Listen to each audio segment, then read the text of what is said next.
Galatians 2 discussion. Oh, what do you think?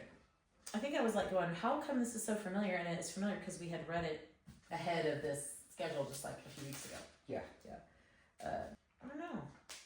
Okay. Well, what stands out to me is kind of the parallel of some of what's going on now.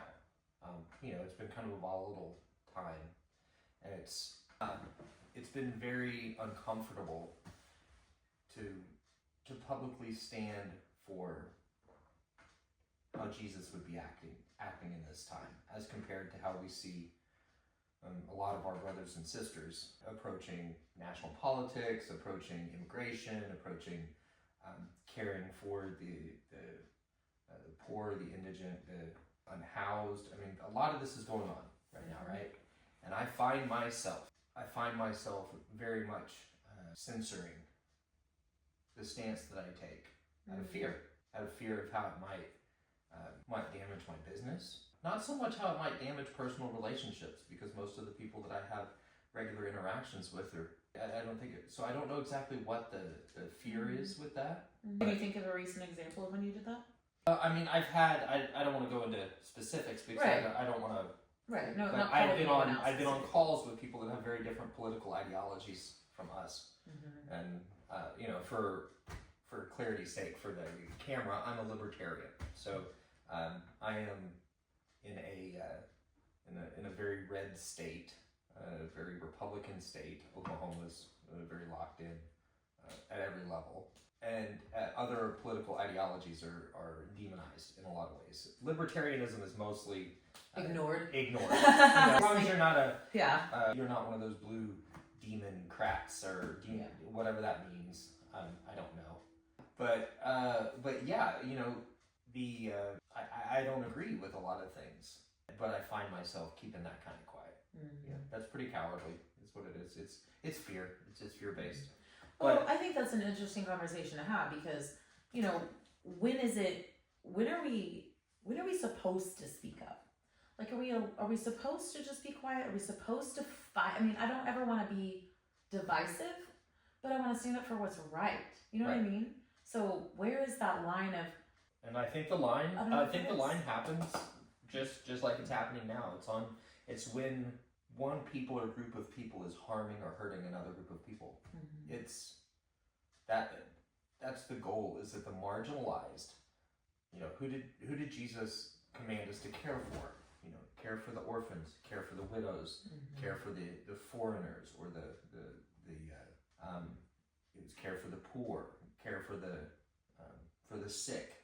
These are all marginalized groups. They need help. That's the underlying message, is care for those that need help. Don't ignore them or destroy them. Yeah. Love God with all your heart, soul, and mind, and love your neighbor as yourself. Who's your neighbor? Everyone. Yes. I find it hard because I find myself feeling for the people who need the help and being angry, and not feeling for the people who are in opposition of me and I have to continually remind myself that those people are also marginalized in a way, and they're also meek, and they're also full of fear, and they're also full of all of the same kinds of things that the poor people are full of as well. And so loving those people in their hatred or whatever is also a challenge for me, right? 100%. So in this chapter, I identify more with Peter. I think Paul would have been calling me out on that. Yeah. Because Peter we know he was good to go hanging out with Gentiles until his Jewish brothers came around, and it's like, oh, well, I'm for optics. I'm gonna avoid that. We think optics don't hurt anything, but they really do prop up and support faulty systems. Yeah. Peter was becoming, I had written in our last reading, Peter was becoming a professional Christian and adjusting his behavior depending on who he was around. That's tough. We all do that, I think, in throughout lots of ways. History, when believers, when bad things have happened, we look at, say, Nazi Germany, or we look at segregation here in the United States, or any of these things that we know to be unhealthy, evil in systems, right? most of the church that participated in that, it wasn't an active participation in evil. It was passive. It was passive. Wanting to keep the peace, wanting prosperity for all.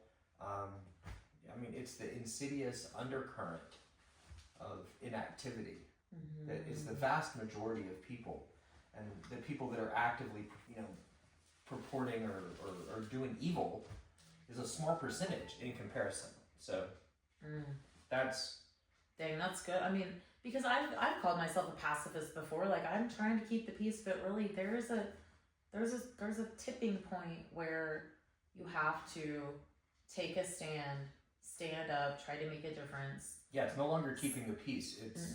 It's standing by and allowing something to happen. It's tacit approval. It's Paul standing aside holding the jackets while things happen. Multiply that out. These are the lessons. There's another t-shirt. I won't hold your jacket. I won't hold your coat. I won't hold your coat. Won't do it. Though I need to. That's good. I love verse 20. My old self has been crucified with Christ. It is no longer I who live, but Christ in me. So I live in this earthly body, trusting in the Son of God who loved me and gave himself for me. I don't treat the grace of God as meaningless. If the law could make us right, there's no need for him to die. That's it. I keep coming back to this. It is no longer I who live, but Christ in me. And I am in him, and he is in me. And we just heard, that's a song a while ago that was like the things Jesus didn't say versus did say. And it was like, because when you've done this to me. When someone is thirsty and you've given them a drink, you've given it to me. And so he's in us and we're in him and we're all a part of each other. When we extend that grace to someone, we're extending it to him. And when we marginalize someone, we're doing it to him. Because you can't tell me, if we are the children of God, somebody comes against my babies, they came after me, right? Sure. Like, someone gives my son, that time Anderson had trouble with his car and that man came and helped him, he might as well have been helping me, as far as I'm concerned, right? Yeah. And if someone comes against our children, they might as well be coming against me. So when we can think about it in that context of like, this is my Lord and Savior standing in front of me, his child, how would I treat them? That's a different freaking point of view. Yeah, people. Yeah, we're interconnected. I think that's the big lesson that we're trying to relearn from the beginning of time, was that we're trying to overcome our separateness, our feudalism, our fear, it's the overarching story. Yeah. That humanity, we get through this thing together. That we definitely don't do it apart. No, and it happens. Yeah, it happens with him at the helm. That's anything else in Galatians 2? That's good, Galatians 2.